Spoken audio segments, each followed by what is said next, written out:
Hi అండి, అందరూ బాగున్నారా? సో ఈరోజైతే మా అమ్మ వాళ్ళు మొలక అలుకుతున్నారు. వడ్లు 4 రోజుల ముందు నానబోసిరు. నానబోసి మండే కోస్తే ఇట్లా వడ్లు అనేటి మొలకలు వచ్చినాయి. దీన్నే ఇప్పుడు ఈ వడ్ల మొలకలను తీసుకెళ్ళి నారుమల్లో అలుకుతాడంట తమ్ముడు. చూడండి, మొలకలు ఇట్లా వచ్చినాయి. సో సన్నం ఉన్నాయి వడ్లు. ఈ వడ్ల రకం అయితే జై శ్రీరామ్ అంట.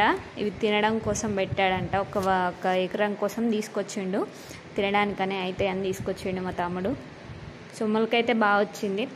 పైన బాగా వచ్చింది మొలక, కింద బాగా వచ్చింది. మధ్యలో కొంచెం వడ్లలాగే ఉండే, అంటే గే వెళ్ళింది కొంచెం, కానీ కొంచెం వడ్లలాగానే ఉన్నాయి. పూర్తి మొలక అయితే రాలేదు.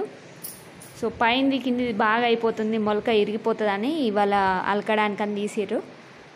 సో ఇక్కడ ముద్దలు ముద్దలు ఉంది కదా, ఈ ముద్దలు ఇట్లనే వేస్తే నార అనేది మనకు సరిగా ఉట్టదు. అందుకే విడదీస్తున్నారు. ఇక్కడ చూడండి, ఇట్లా దేని దానికి ఏ గింజకు ఆ గింజ విడదీసి మనం అలుక్కుంటే నార అనేది మంచిగా ఉడుతుంది అన్నమాట. ఒత్తుగా చూడండి ఎంత బాగా వచ్చిందో మొలక. ఇది తీసుకెళ్ళి మనం పొలంలో అలుకుతే అప్పుడు నార వస్తుంది. ఆ నార తీసి మనం నాటేసుకుంటాం అన్నమాట. ఇంకా వీటి నుంచే వడ్లు వస్తాయండి. తెలియని వాళ్ళ కోసం చెప్తున్నా, తెలిసిన వాళ్ళ కోసం కాదు.